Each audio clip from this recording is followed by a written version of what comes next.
This is a CBC special presentation. It's day 2 of the great Canadian book debate. We said goodbye to the first book yesterday. Another book's got to go today. Which one will it be? Get ready to find out. I'm your host, Ali Hassan. This is Canada Reads.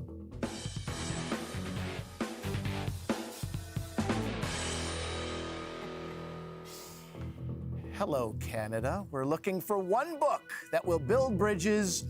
Who are the panelists this year? Great question. Let's meet them, shall we? Hi, I'm Tegan Quin. I am half of Tegan and Sarah, otherwise known as Sarah's sister.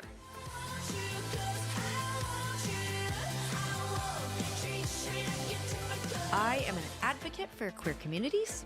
I am championing The Cure for Drowning by Loghan Paylor. Hi, I'm Morgann Book. I am one of Canada's biggest BookTokers.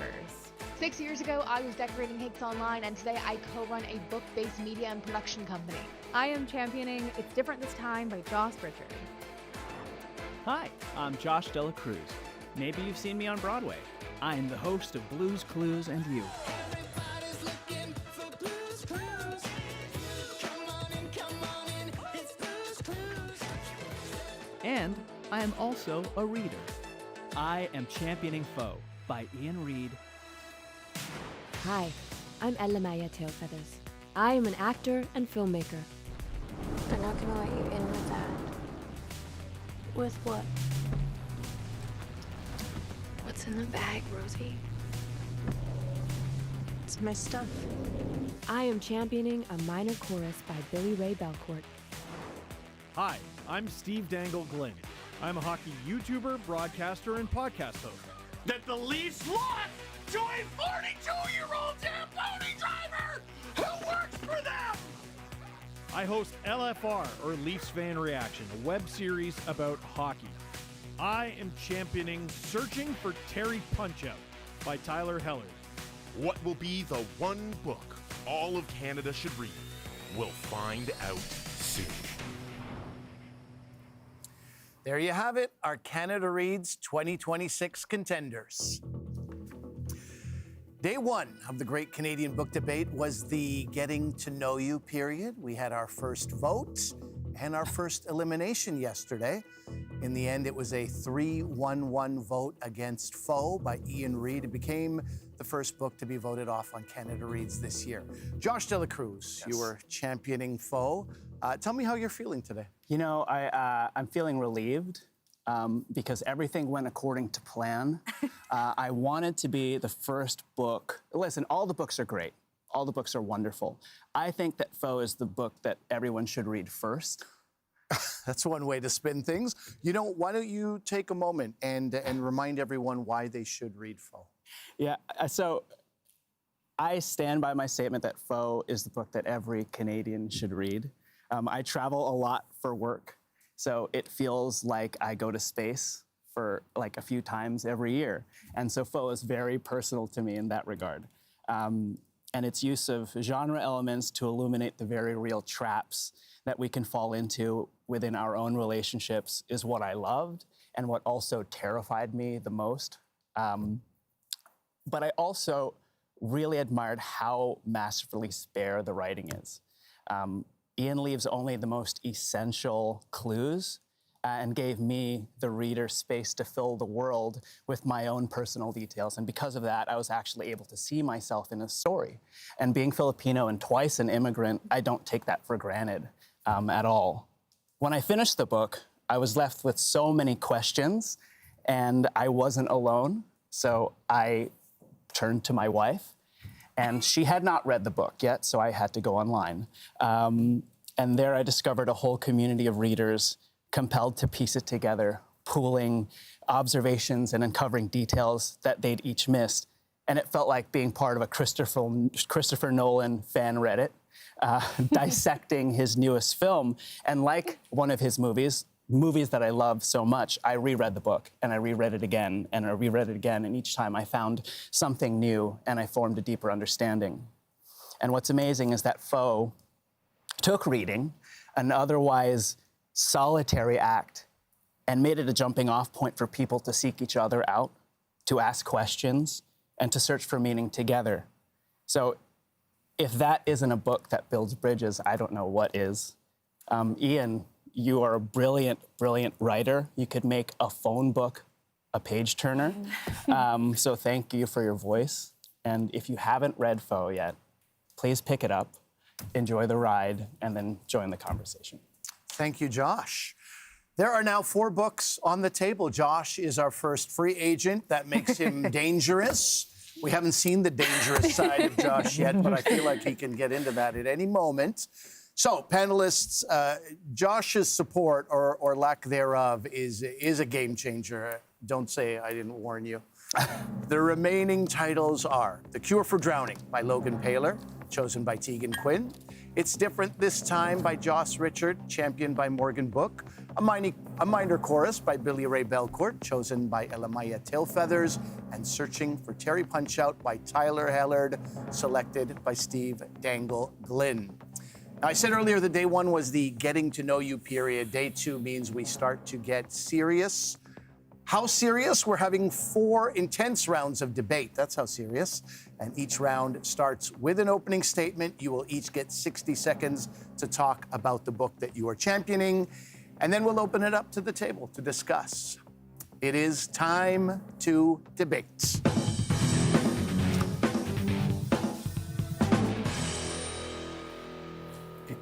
Again, we are going clockwise around the room for these debate rounds. Tegan, you are on my left, so you are up first. You are championing The Cure for Drowning by Loghan Paylor. It's a historical novel about a non-binary person in 1930s Ontario. They meet Rebecca and fall in love, but a love triangle and the Second World War changes them forever. I'm giving you 60 seconds. What makes The Cure for Drowning a great book? What makes The Cure for Drowning great? It's historical fiction with a current of modern romance running through its emotional core, which makes it appealing to readers of all ages and multiple genres. Love, duty, and sacrifice are intertwined with longing, desire, and agency. It's literary enough that you feel challenged, but never alienated by the writing. The questions it asks about identity, who we are versus who the world expects us to be, are universal and timeless. The kinds of questions that build a bridge across generations and lived experiences. It restores something often erased from historical fiction, queer and trans voices, and it does so without being heavy-handed or instructional. In fact, it's aspirational. It's a page-turner. The story is always moving forward, every chapter raising the stakes, pulling you in deeper. Cure for Drowning is the highest level of craft, a book that is ambitious, emotional, epic, and satisfying, while remaining accessible to every kind of reader. Plus, it has barn cats. This is just some of the things that make this book great. Plus, it has barn cats. Thank you, Tegan. Okay. People love cats. Panelists, you heard what Tegan has to say. What do you think? Josh, we'll start with you. I would love to start with the barn cats. Great. I love the barn cats. Going easy on me. Thank you, Josh. I appreciate it. I think what's amazing about The Cure for Reading, when I first started reading it, that first chapter, I was like, oh, I can't read this at night. I was like, oh, this is the kind of book that we're getting into. But I loved how it did touch on many different genres. There's adventure, there's romance, there is some elements of horror, really. And I think it was so beautifully written. It's definitely, again, all these books are incredible and favorites of mine. Josh, you're doing my job for me. No. I'm ready, I got notes. Today I woke up and I chose love. Tomorrow, we'll see. But yeah, no, this is, I love that, and I completely agree. That is not the Josh Danger Dela Cruz that we were necessarily But now I'm hoping more to see, but nervous. very It's going to nice. come from You're me right. later. Elle-Máijá, let me ask you, what did you not like about the book? Oh, well, listen, there's so many parallels between our books, and I loved The Cure for Drowning. I think it's such a profoundly moving novel. It's a page-turner. It's all the things that you said. And it was the first book I read, and when I read it, I was like, oh, no, I'm really in for this is going to be hard. There were a few things that I struggled with. One was that I was like so excited by the moments of, I guess, what you'd call magic realism or something that felt supernatural. And those moments were so compelling, but I felt that Loghan Paylor didn't go deep enough with it. I missed it. I wanted more of it. It kind of just went into sort of like the conventional forms of a historical novel. And I think it's fantastic that Kit is this non-binary character. The queer aspect is so beautiful and it's hot. It's a beautiful love story, but it does feel in a lot of ways like a little bit like formulaic or maybe very familiar historical fiction from like a very white lens. I will say that there is like some like diversity, but it's very minor. And as a person who's not white and you know, Indigenous, I felt a little bit alienated by that aspect of the story. But I don't expect every author to be able to cover every single story. But yeah, those were the things that I struggled with. But honestly, I love this book, and I do hope people read it. I mean, I think those are all really fair points. It's really interesting you bring up the magic, because that was, I love modern romance. I don't love romantasy as much. And so when there was magical elements, I was like, what is this book going to be? And I felt like actually there isn't a lot of that in the book. For me, my translation or understanding of the use of magic in the book is almost as like metaphor for the queerness of it all. Like prior to the near drowning, you know, Kit's life looked very different, and there was something about this second chance, like, and not dying that, you know, gave Kit the opportunity to live their most authentic life. So I didn't feel like it needed to be more in the book personally, but I think it's a fair point, and it's like, you know, each of us as readers are, you know, leaning into our preferences. So yeah, I think it's a fair point. Morgann, let me ask you the same question. Where did this book, The Cure for Drowning, come up a little short? What did you not like about it? Yeah, I have to agree with what was already said. I love fantasy, I love magical realism, and I was really excited to find not only a historical queer romance, but also something that had that magical realism. So I found that fell a bit short. I think it could have been explored a lot more. I found that throughout the novel, I was constantly searching for the meaning of the magical realism or the fantasy, and I spent probably more time trying to figure that out than enjoying the story, but I know we already touched on that. I think another thing that I struggled with in this story was the love triangle. I found that although it added really great sibling rivalry, it took away a little bit from the emotional and the romantic depth in the story. But at the end of the day, I really loved reading a story about a non-binary character as a main character. I have never read a book like that before, so that really opened my eyes to a whole new set of characters. That's cool. I love that. That's really great to hear.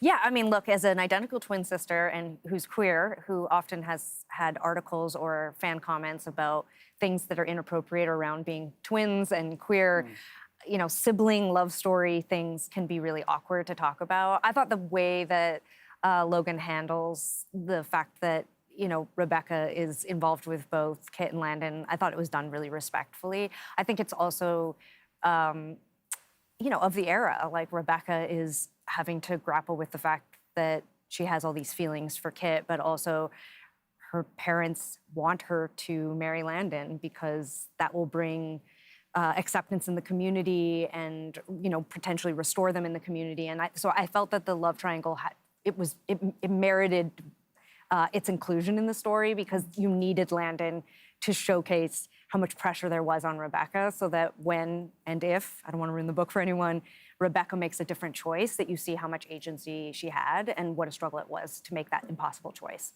Steve, with the 2 minutes that we have left in this round, let me get you in here. What did you not like about The Cure for Drowning? I think some of my notes with The Cure for Drowning can be pinned down to potential reader error, if that makes any sense. I like to go into a book or a movie or anything, really. I hate watching a trailer for a comedy and all the jokes are in the trailer. You know what I mean? So that's how I head into books. So when the first chapter comes and there's magical elements to it, I took it very literally and I was like, oh, okay, it's that kind of book, is it? All right, interesting. Let's see where this goes. And as it developed, we're learning about all these characters and their depth. And I'm like, but the seals, but the magical creatures and everything.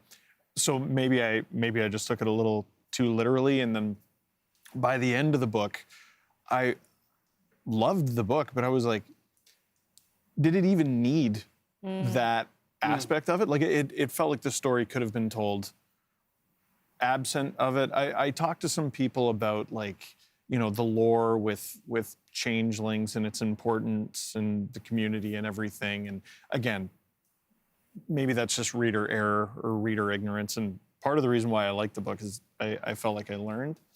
The one other thing is I was just overwhelmed by the sheer list of characters. Yeah. Like, and how could you possibly say you can have too many characters or that's a bad thing? I'm certainly not going to say that. But out of all these books, as I'm taking the notes, I'm like, holy cow, like I'm actually going to have to go on to a second page. And then when it gets to Act 2, when they go to the war, I'm man, this is a lot of people. Yeah. How is Loghan going to make me care about all of them? Okay, we'll have to leave it there. That is it for this round.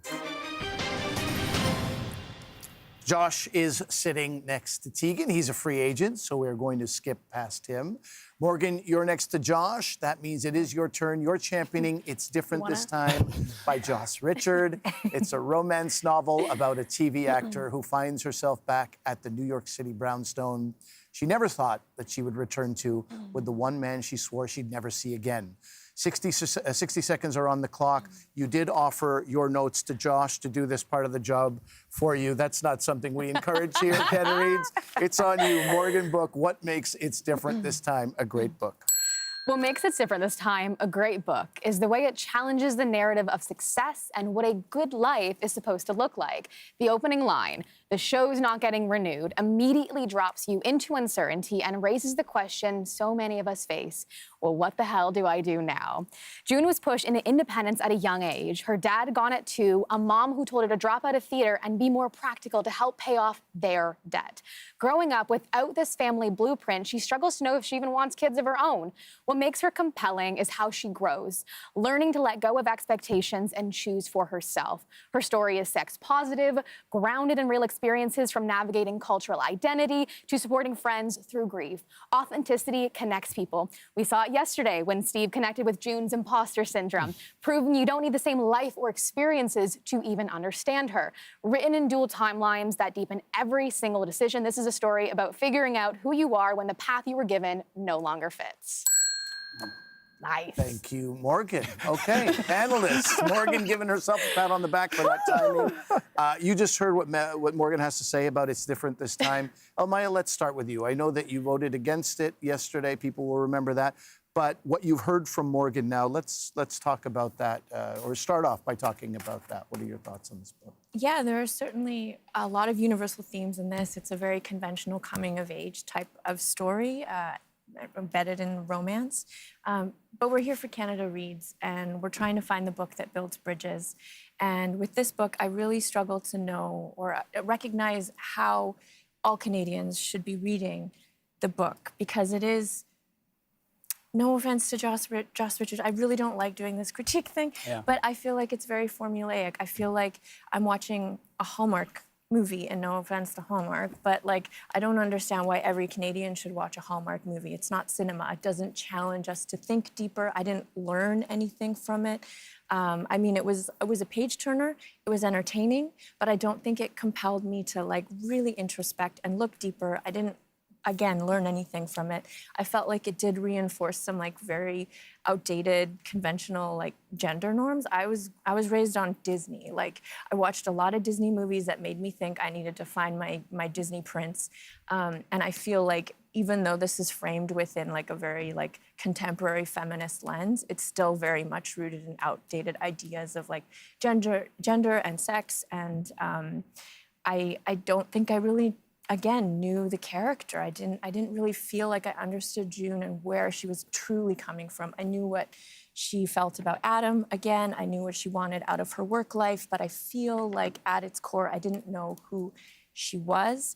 And I don't know why every Canadian or every person in this country should read a book fully set in New York City or LA and living in the shadow of America. Let's get Morgann in to address some of that. Yeah, I know we touched on June yesterday, so I'm going to leave that alone. I felt like I really understood her, and I think a lot of readers can.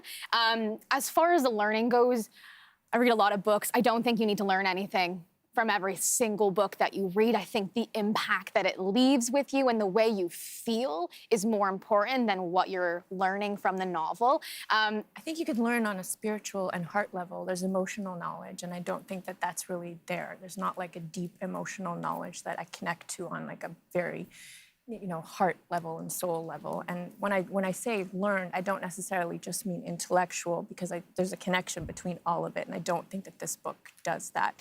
Again, it's like watching a Hallmark movie. I think I didn't want to touch on romance as a whole. I think even if you didn't learn something, I think romance is such an enjoyable genre that allows you to escape every now and then, and that's why I really loved it, or a part of why I loved it. On the Canadian side, I knew what I was choosing with this book. Historically, on Canada Reads, the first novels to go out have been romance books and the ones that are not based in Canada. I knew what I was getting myself into, and I still chose this book.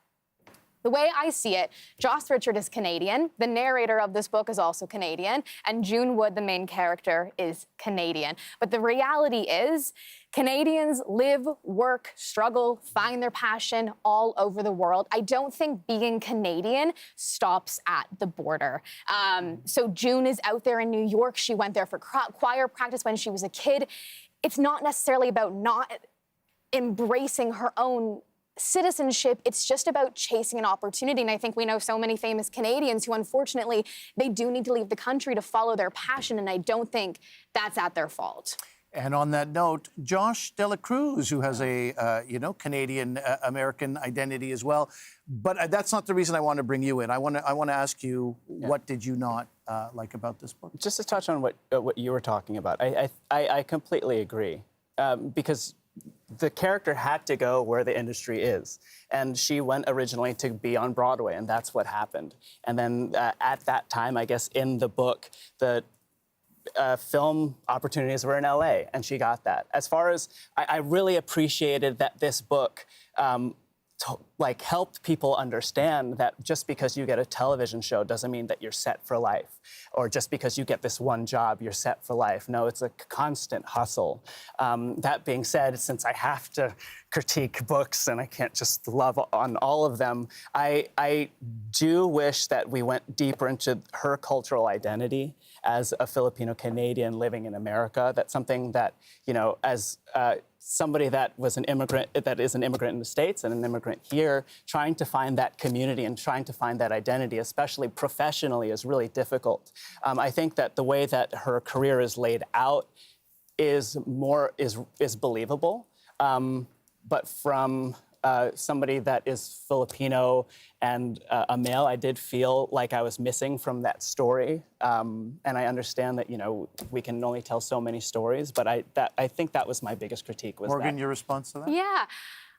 I get it, and I don't at the same time. I am not Filipino, so I cannot speak on behalf of Filipinos across the world. The way I saw it and the way that I took away from Joss's writing is that from the beginning, the intent was never to have her Filipina culture as a forefront to this novel. And I think when I touched on this yesterday, that was very clear, and the readers took that away. She didn't want it to be performative. I think it was sprinkled in there with her roles and how she wasn't ethnic enough, not white enough, not Asian enough. She really struggled as a mixed race person. But it's a romance book. It wasn't at the forefront. And I think a lot of readers were able to connect with that in a way because it was just about June living her life, and she had these family expectations to do something more practical and not go into theater. And while maybe it wasn't the most perfect representation, I don't think it was intended to be. 1 minute left. Tegan, maybe I can end with some thoughts from you about where this book didn't maybe do things for you. Look, I love this genre. I'm really excited you're here. I thought it was amazing that you picked a book like this and picked a book set in the US, and you did absolutely set yourself up for a really big challenge, and I think that's noble. It's the romance and romantasy, from my understanding, are literally like pillars holding up the publishing industry at this point. It's valuable. I don't think every book needs to, in the classic sense, teach you anything. It's a passport. Not every vacation or trip is to go somewhere to learn something. Sometimes it's just go to Mexico and read and turn your cell phone off. I think these kinds of books are important for that reason. That being said, I felt like this isn't the best representation from that genre. I did feel like at times it was maybe a bit too convenient, the story. It was aspirational in the sense, don't we all want a $6 million apartment to be left to us for no good reason? But ultimately, I do agree with some of the points that were made that maybe it's not the book that I would passionately push that every Canadian should read. That being said, it's a good entry point for people who don't read that often. We'll have to leave it there. That's it for this round. So that's 2 titles still in the running. We have 2 more books to talk about. Before we do, panelists, I'm sure you could use a quick pause, compose yourself, you collect your thoughts, and while you do that, let's listen to some words of encouragement from some people that you might know. Tegan, it's Max from Markel's here. I just want to remind you, I think you'll do best when you stick to what you do best, which is relating to people with not only your sense of humor and your comedic timing, but your ability to also break people's hearts. So just stick to your strengths. Don't be anybody other than yourself, and you're gonna be good to go. And enjoy yourself. Hey Morgan, it's author and audiobook narrator Julia Whalen here, and if I could give you one piece of advice, it would be to just let people know how romance changes lives. Thank you so much for standing up for this genre, and I wish you the best of luck because if It's Different This Time wins, we all win.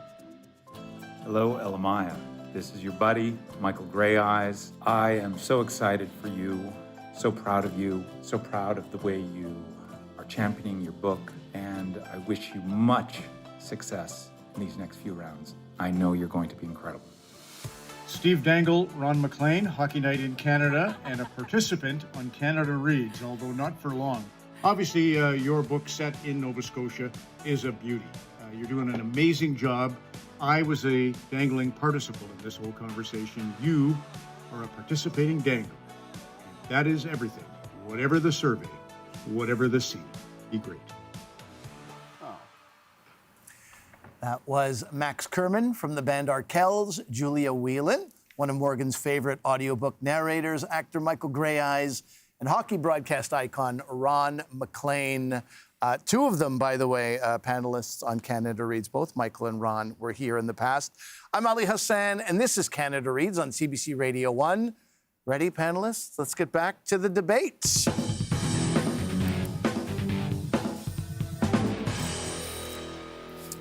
Elle-Máijá, you're sitting next to Morgan. That means it is your turn. You're championing A Minor Chorus. It is an autofictional work about a queer Indigenous academic who abandons his thesis and goes back to his hometown in northern Alberta. You have 60 seconds. What makes A Minor Chorus a great book? To quote Billy-Ray, writing is fundamentally a social act. I write because I've read and been moved to wonder. I write because I've loved and have been loved.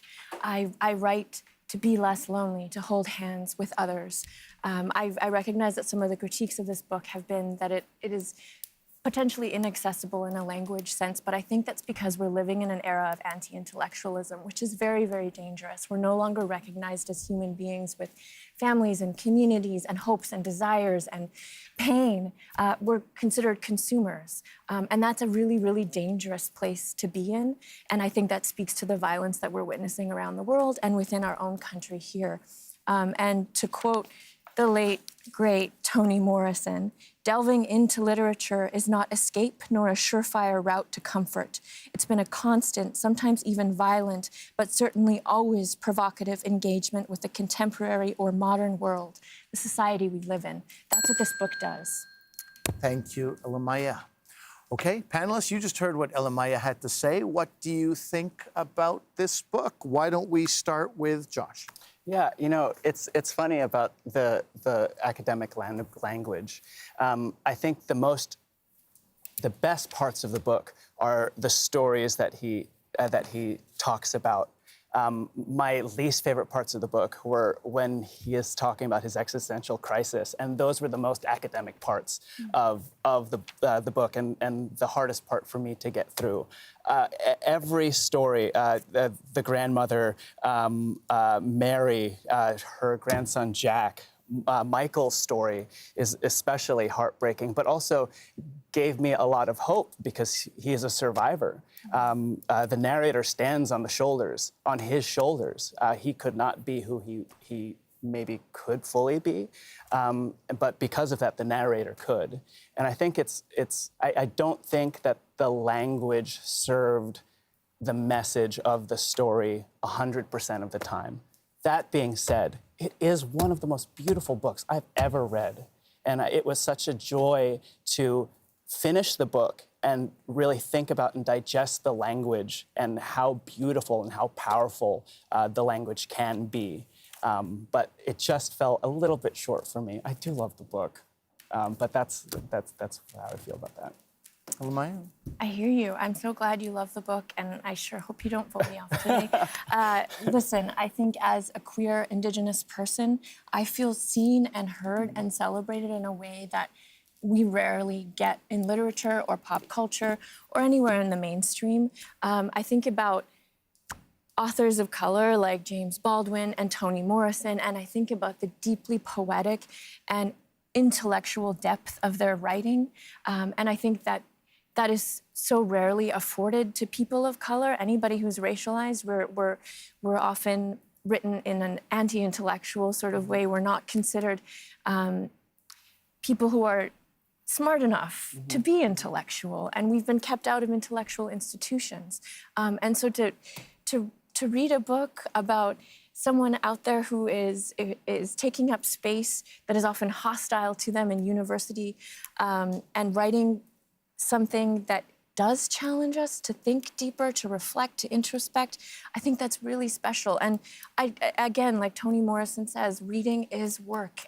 We should come back to it. And that's what I love about this book, is that every time I come back to it, I have these beautiful epiphanies and realizations about myself and the people around me.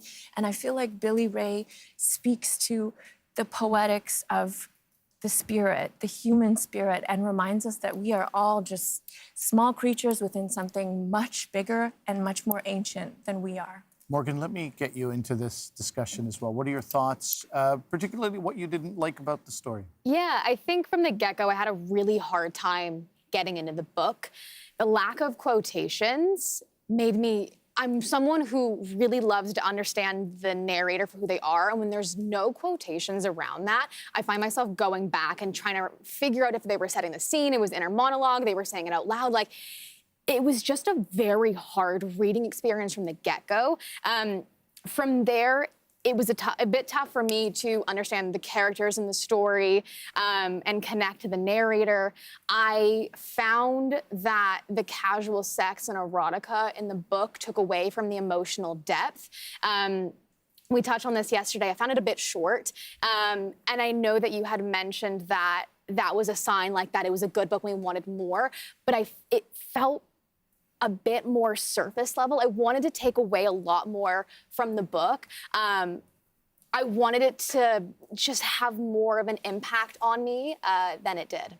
Just before you rebut, a little warning for our listeners, our viewers. There may be talk with the books that are here left. There may be talk that we have about sexual and adult themes, and if that's a concern, I just want to give out that warning. But please, Elle-Máijá.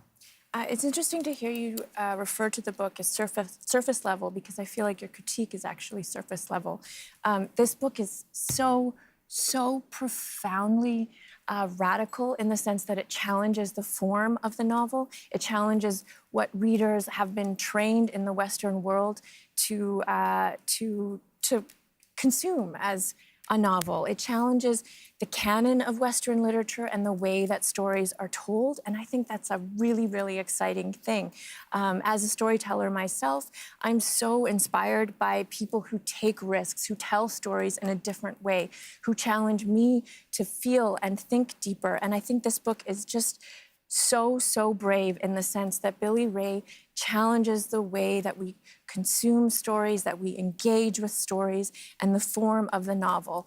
The fact that it doesn't have quotations is really interesting, and I thought that was like a fantastic device that Iain Reid used in Foe, because it's nuanced in a way that reminds us that we are capable of thinking and feeling in a way that is like just not an easy thing to, we shouldn't just be consuming for the sake of consuming and don't get me wrong, I think romance is wonderful and it should exist.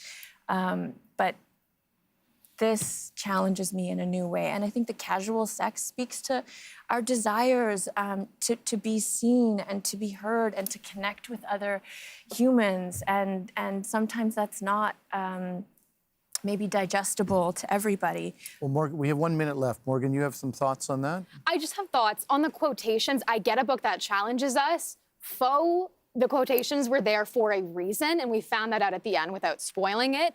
I didn't see a reason for the lack of quotations in this novel, and I think the average reader is going to struggle with the lack of quotations to fully get immersed in the story without it. I'm curious who you think the average reader is. I think quotations are just the grammar we have grown up with. That's not my question. Who's the average reader in your mind? I'm just thinking on behalf of myself who's reading a lot of books. Okay. And maybe average reader wasn't the correct terminology to use. I just think I find it very hard to understand the character and the story with a lack of quotations. Okay, we'll have to leave it there. That is it for this round. Steve, you're sitting next to Elle-Máijá. That means it is your turn. You're championing Searching for Terry Punchout by Tyler Hellard. It is a comedic sports novel about Adam, a sports journalist who has one shot at a magazine profile of a notorious hockey player, his own estranged and reclusive father. 60 seconds are on the clock. Steve, what makes Searching for Terry Punchout a great book? Is Searching for Terry Punchout a hockey book? It's certainly at least hockey adjacent. There's no doubt. Canada is saturated in hockey books, and hockey books can be great. But I've read a lot of them, and a lot of them aren't. Many sports books are boring clones. Not this book. What makes this book great is its humor. Sometimes charming, crude, or dry. It's fun, accessible, it has heart, and a word you don't often associate with being great, common. Adam's past decade is like making an argument in the shower. In a parasocial way, he has held himself above the people he grew up around. This book is about realizing that and getting over yourself, something we've all had to do at some point. That's common. That's human. This book holds up a mirror for us to realize the power to change our reality for the better is ours. Maybe it's not the definitive Canadian novel, because such a thing doesn't exist, but it's a distinctly Canadian story, and a great one. Thank you, Steve. Okay, panelists, you just heard what Steve had to say about Searching for Terry Punchout. What do you think, Josh? Let me start with you. I hate it. I loved it. I loved it. It's funny that you mentioned that it's been brought up a lot that each of these books are cinematic. Like everything, a minor chorus is definitely something that could be a documentary. It feels like a documentary.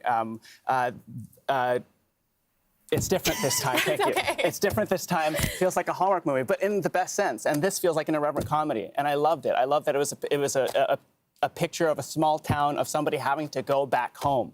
I feel like, especially when you're trying to put yourself out there in public, the feeling of having to return home feels like you're a failure. And that's something that I definitely connected with in the book. I love that his father and his mother had a lot of challenges because he was away traveling for work. That's something that I think about all the time.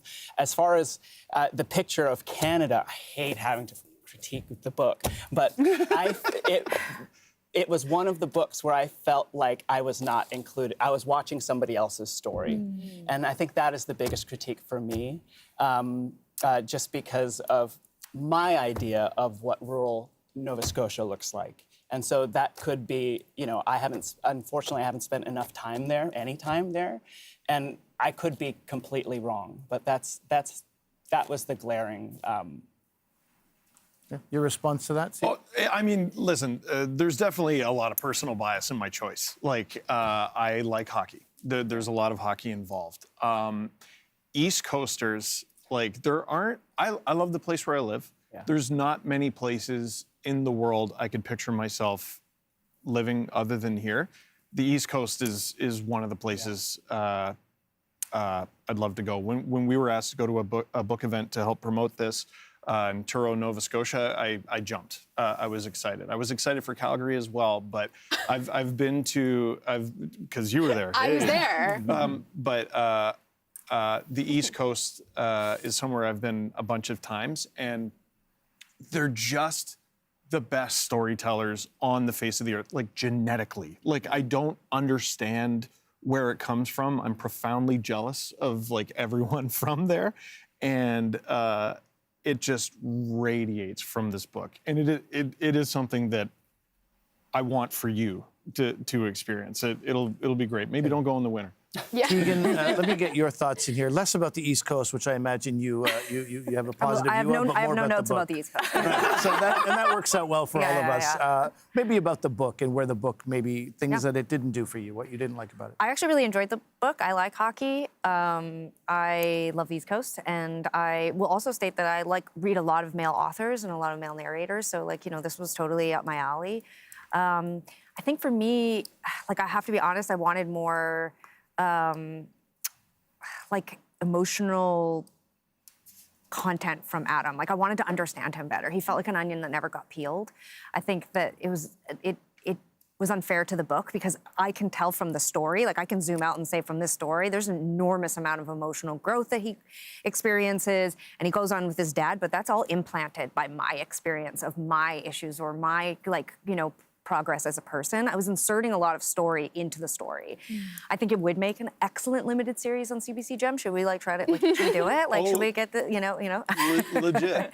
I've talked to some folks. Yeah, I think it's awesome. It's a great story. It just for me came up short. It's a short book, which is awesome because there's lots of room for character development, more story development. I think my last sort of grievance with it, because I did read it quickly, I enjoyed it. When it was done, it was kind of done for me. I just wasn't asking myself any big questions. And again, I think that's a failure of the characters that I didn't care enough about Adam and Terry by the end. Obviously there was also kind of a bleak portrait of going back to a hometown that also I was sort of left with this kind of oh, but it's not so bad, is it? Yeah. Feeling. But overall I did enjoy it. I just wanted more. I also wanted more.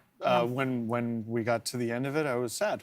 I wanted it to keep going. I did want to learn more about the characters as well. I thought a lot of the questions it left me with were kind of answered by the end of it. I'm fascinated by the ending of the book because it leaves a lot open-ended. Do him and Jennifer ever get together? Does his relationship with his father mend permanently over time? Yeah. How much longer does Terry last? I mean, the guy threw one punch and he had a heart attack. I guess that's my issue is that it would make a great TV show because it's going to set you up for an amazing second season. But there's probably not going to be a sequel to this book, and I just wonder if it's going to leave readers feeling shortchanged. Well, I like the idea of getting to use your imagination, right? It's just a different version, I think, maybe of your experience with Foe, Josh. Afterward, I have a lot of questions, and I'm going to do some research. I like stuff with extra layers to it, where sometimes you got to do a little bit of work afterward, but all the work is up in the noggin here. So yeah, there were some questions left unanswered, and maybe that's a good thing. We have 2 minutes left, Elle-Máijá. I did see you nodding along with some of the stuff you heard from Tegan. I mean, I actually really liked this book. It was a page turner. I come from a hockey family. My grandma, Virginia, hi, Grandma, is always watching hockey. I spent a lot of time in rinks. My high school sweetheart was a WHL player. Wow. Anyway. I won't ask who. The things I struggled with was that the way that the women were written about was always in the language of how do I put this in a friendly TV sort of way? By their desirability, by their outward appearance, by how much men wanted to, and I felt that kind of demeaning, and it kind of reinforced what the book is trying to critique, which I think is a form of toxic masculinity within hockey and then in the general culture of hockey. And so I struggled, and then the ending was just too convenient. I felt like it was all just tied up in a nice bow, and it was really? That's how it ends? They just, I don't want to give it away, but I was very unsatisfied with the ending, and I feel like he just could have delved in a lot deeper. Like it felt like this was kind of like the Coles Notes version of something that could have been something so much better. Steve, we have 30 seconds for a last word for you. Well, there's a reason people tie things up with a bow. It looks nice, right? Like people pay for that. So like I like that it maybe had a traditional good ending. And as for the toxic masculinity, there's obviously a lot of themes there, and there's obviously a lot of sexuality there. But the main people worth looking up to in this book are the women, the mothers, the love interests, all of them. We'll have to leave it there. That is it for this round. What a day. We've heard a lot today about each of the books. Whoa, what? Yes, we are not quite done. I'm giving you another chance to champion your book before we head into today's elimination vote.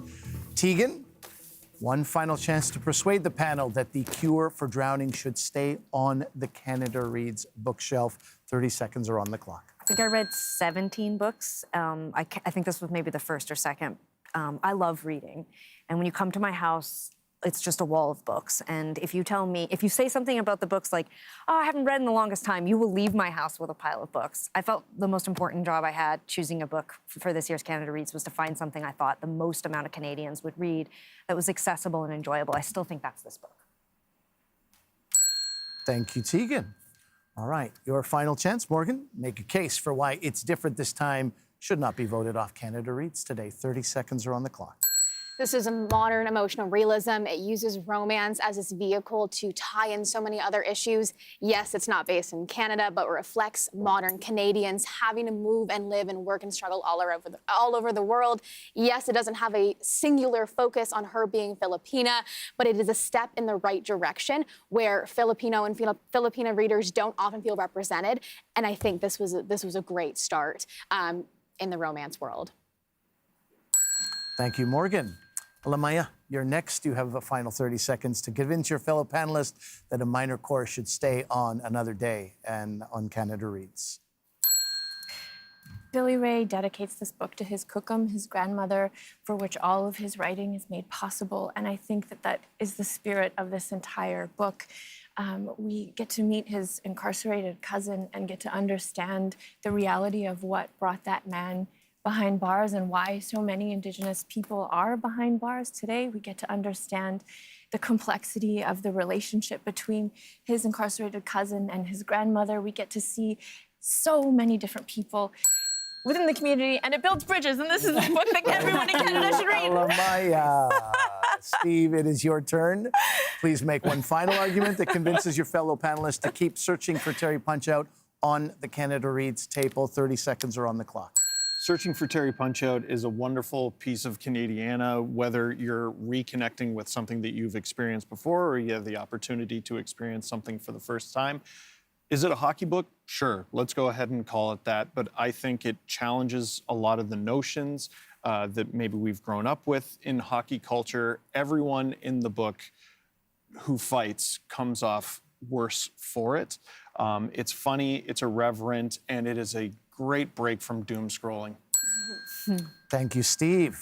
Okay, panelists, that's it. That is the end of today's debate, and it is time to vote. You have your ballots in front of you. Please mark an X beside the book you want to eliminate from the competition. Once you have voted, Zoe from the Canada Reads team will take your ballot. A reminder again that there are no secret ballots on Canada Reads. I'll remind people that Foe was voted off on day one. Which title will be the next to go? Will it be The Cure for Drowning by Loghan Paylor, chosen by Tegan Quin? Will it be It's Different This Time by Josh Richard, championed by Morgann Book? Will it be A Minor Chorus by Billy-Ray Belcourt, chosen by Elle-Máijá Tailfeathers? Or will it be Searching for Terry Punchout by Tyler Hellard, selected by Steve Dangle Glynn? I'll remind our viewers and our listeners about how things went yesterday. As far as the elimination went, Morgann Book voted against the book Foe. Elle-Máijá Tailfeathers voted against It's Different This Time. Josh Dela Cruz voted against A Minor Chorus. With those three votes, against 3 different books. Tegan Quin brought in another vote against Foe, and Steve Dangle Glynn, with a note that said, I love you, also voted against Foe. We got a lot of people wrote in with their, they were upset about Foe. Who will we upset today? Let's find out. I have the ballots. Elle-Máijá Tailfeathers, how did you vote? I'm sorry. I really like you and I respect Josh Richard. I voted for It's Different this time. Okay, we have 1 vote against It's Different this time. Morgann Book, how did you vote? I voted for a minor chorus. Okay. 2 votes on the table, 1 against It's Different this time, 1 against a minor chorus. Tegan Quin, how did you vote? I voted for It's Different this time. I thought you made an amazing defense, though. You did the romance genre very proud. 2 votes against It's Different this time, and 1 vote against a minor chorus. Steve Dangle Glynn, how did you vote? I voted against a genuinely incredible work of art for a minor chorus. Okay. 2 votes against a minor chorus and 2 votes against It's Different this time. Josh Dela Cruz, it's in your hands. For the record, I hate this. I voted for a minor chorus.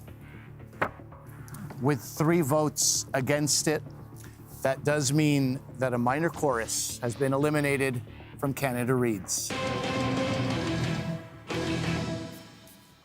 Okay, 2.5 minutes. Elle-Máijá, not a fair thing as far as the vote goes, but even less fair for me to, in this time, before you've had time to process it, ask you this. But if you have any initial thoughts about how you're feeling, I think people would love to hear that. I just feel grateful that I got to come on national television and celebrate a book by a queer Indigenous author. I think Billy-Ray Belcourt is the James Baldwin of our time.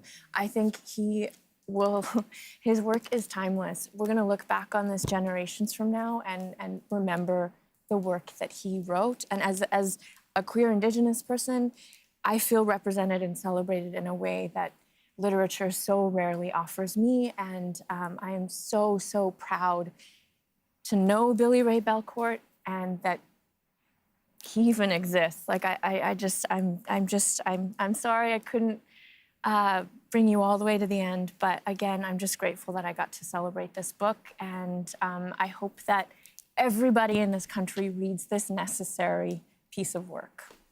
2 things to note: you are a free agent. You join Josh at this table as a free agent. That is, you are now, these eyes and ears at this table, listening and requiring some swaying. So this will be interesting. Things get a little more interesting and spicy as this week goes on. And also because of your apology to Billy-Ray, which I don't think anyone would think that that's necessary. You came in here with so much love for this book and for this author in your heart. I think, again, I'm going to remind you and remind everybody, Canada Reads for 25 years has been one of the most important places for a promotion of books, and Billy-Ray Belcourt's book has benefited so much from that. Okay, so that is a goodbye to Billy-Ray Belcourt's A Minor Chorus. And we're also saying goodbye to the folks who are listening on CBC Radio right now. If you're online or you're watching on television, we will have a few more minutes with our panelists. There are 3 books left, and those are It's Different This Time by Josh Richard, Searching for Terry Punchout by Tyler Hellard, and The Cure for Drowning by Loghan Paylor. I'm Ali Hassan. We have 2 days and 2 eliminations to go until we find the one book all of Canada should read.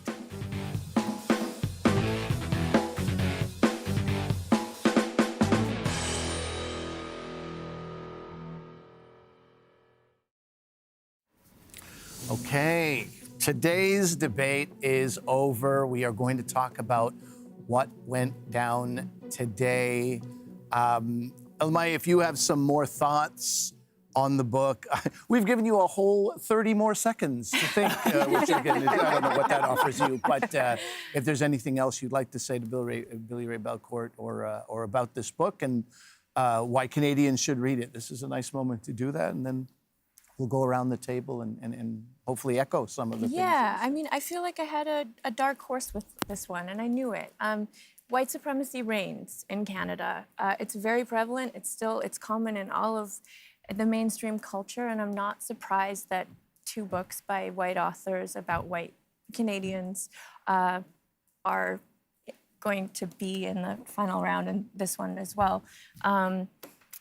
Yeah, I'm just profoundly honored to have defended this book, and I'm not surprised that I was voted out, because I honestly feel like it was also just like, this is a really strong work, and I wouldn't want to argue against it, so I get it. Yeah, again, I do hope that all Canadians read this book and recognize the legacy that we all carry. We have a very complicated history in this country. And if we want to move in the right direction, then we have to be having conversations with the people around us, and they have to be difficult conversations sometimes, and we have to recognize our common humanity. And this book achieves that in every way, and it does build bridges. So yeah, again, I'm honored to have defended this book, and I will keep defending it till the day I die. Well, actually, let's go around the table to add to some of that defense of this book. Let's start, Tegan, with you, and talking about what you liked about Minor Chorus. I loved this book. I mean, it's the only book in my pile that is full of highlighter moments. It's beautiful writing. I took out 2 books by Billy-Ray Belcourt afterwards at the library. I think everything you said is absolutely legit and real. I'm sad to see it go. I think it was very much an important read and a beautiful read. I don't know. Like, I'm actually quite surprised, actually. I thought that this would be the book that would go to the end, and I think it would be a very valuable read for a lot of Canadians, and I think this is an amazing platform for that. I think you did a fantastic job. And I think a lot of people will pick up this book because of that, and you were the perfect champion for this book. This is a book that I would normally read, and so I was really excited to see it on the list, and I think, I think you've done an incredible service to this book and brought up a really important amount of information and reasons why Canadians should read this book. So my heart goes out to you, because I know it must feel really terrible to be in this moment, but I hope it ends up being swept away by like how incredible of a job you did. Thank you. Steve Dangle, let me ask you the same question. Something you enjoyed about this book that you can say in this moment? Oh my God. Well, first of all, you're absolutely right about, you wouldn't want to have to argue against that book. Like, this sucks. The book is formidable, and you're formidable. And, people keep talking about this. It's a Big Brother style show, or it's a Survivor style show. Well, there's a bit of strategy to it. I liked that. This show has saved me as a reader, and I know you feel the same way. I got way too into reading just to learn about the field that I'm in, not even in, like adjacent to. And every book at this table is not something I would have typically read. This maybe most of all. I read the first chapter 3 times. And, similar, like what I said with The Cure for Drowning, like there could be some reader error there. I'm not used to having to put so much effort into a book. The effort was there, and you're 1,000,000% bang on about like anti-intellectualism, and it's scary, and the bridge that needs to be built is like, our narrator is just leaps and bounds, I think, definitely me as a reader. And there's got to be a way to get a message across that everyone can understand, if that makes sense. Josh, 20 seconds, do you have it? To echo everything that everyone has said, you are an incredible champion for this book. I would have never picked up any of these books had it not been for this show. And I'm so thankful for this, because of all the books, I have so many dog ears in this book that it's essentially just open. It is the most beautiful writing. It's telling stories that will never, ever be told. Josh, So thank you. I will have to leave it there. That is a wrap on Canada Reads today. My thanks to our panelists, Tegan Quin, Josh Dela Cruz, Morgann Book, Elle-Máijá Tailfeathers, and Steve Dangle Glynn. They'll all be back tomorrow for day 3 of Canada Reads. I'm Ali Hassan. Until tomorrow, read on, Canada.